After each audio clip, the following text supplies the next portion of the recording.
আসসালামু আলাইকুম। আজকে আমি কথা বলবো অ্যাকচুয়ালি ইউকের স্কুলিং সিস্টেমটা নিয়ে। এটা হচ্ছে এই দেশে অ্যাকচুয়ালি কী ধরনের স্কুল থাকে? এই দেশে বেসিক্যালি ৩ রকম স্কুল আছে। একটা হইছে সরকারি স্কুল, আরেকটা বেসরকারি স্কুল। বাট এটার মাঝখানে আরও একটা আছে যেটা বেসরকারি বাট সরকার চালায়। সেটা হইছে এরকম। প্রথমত হইছে স্টেট ফান্ডেড স্কুলগুলি, যেটার মধ্যে ফ্রি পড়াশোনা, যে কোনো বাচ্চা গিয়ে ভর্তি হতে পারে ইন কান্ট্রিতে। বাট কেউ যদি বাইরে থেকে আসতে চায়, বাইরে কোনো বাচ্চাকে এসে পড়াতে চায়, তাহলে এই স্কুলগুলি থেকে ভিসা ইস্যু করে না। তারপর আরেকটা হচ্ছে গ্রামার স্কুল। এটা সরকারি কিন্তু একটু ভালো। এটারও নিজস্ব কিছু স্বায়ত্তশাসিত সিস্টেম আছে। তো এটাও ফ্রি, এবং এটাতে যে পড়াশোনা করা হয়, যে কারিকুলামটা আছে স্কুলিং সিস্টেমের, সেটা প্লাস কিছু পড়াশোনা এক্সট্রা করানো হয়। কিছু কারিকুলাম ওদের এক্সট্রা আছে, বাট এটা অ্যাকচুয়ালি সরকার চালায়। আরেকটা স্কুল আছে, সেটা হচ্ছে ইন্ডিপেন্ডেন্ট বা প্রাইভেটলি ওনড স্কুল, যেটা বেসরকারি স্কুল। এটার মধ্যে সেম জিনিস আছে, বাট এটার এক্সট্রা কারিকুলামগুলি অনেক, এবং এই এক্সট্রা কারিকুলামটা অ্যাকচুয়ালি প্রত্যেকটা স্কুল তার নিজস্ব সিস্টেম থেকে তৈরি করে। এটা মনে হয় যে গভর্নমেন্ট তৈরি করে দিছে, বাট গভর্নমেন্ট কী করছে, সরকার একটা গাইডলাইন দিয়ে দিছে যে তুমি ক্লাস 7-এর বাচ্চাকে এই পর্যন্ত পড়াইতে পারবা। তো ওরা ওদের নিজস্ব সিস্টেমে ওই অংশটা বানিয়ে নিছে, এবং এই জন্য কিছু কিছু স্কুল আছে, এগুলি খুবই ভালো, লাইক ইটন বা সেন্ট জনস অথবা লাটিমার, লন্ডনের মধ্যে, এগুলি খুবই ভালো, এবং এগুলি পড়াশোনার খরচটা অত্যধিক বেশি। নর্মালি বাইরে থেকে যে বাচ্চাগুলিকে এই দেশে পড়াশোনা করানো হয়, এগুলি ইন্ডিপেন্ডেন্ট স্কুলে যায়, কারণ ইন্ডিপেন্ডেন্ট বা প্রাইভেট ওন যেটা, এই স্কুলগুলি থেকে ভিসা ইস্যু হয়। সরকারিগুলি থেকে ভিসা ইস্যু হয় না।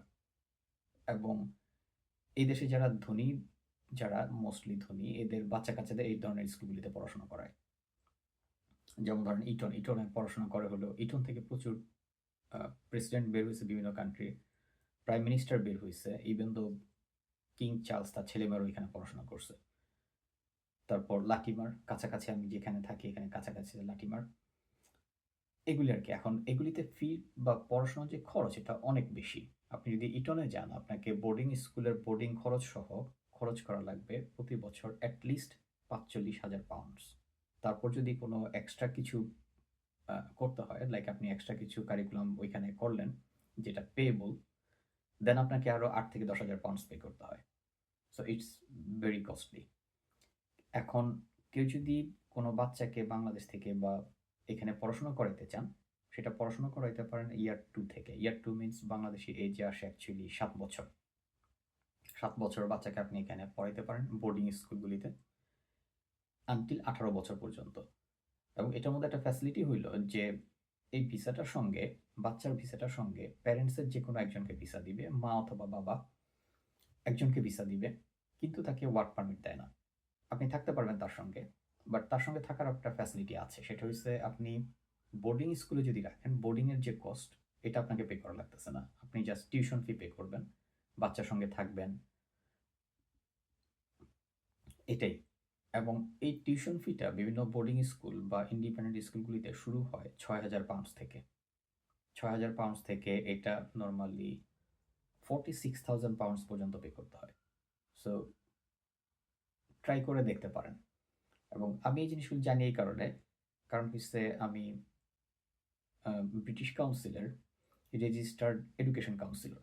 সো আমাকে এগুলি নিয়ে স্টাডি করতে হয়।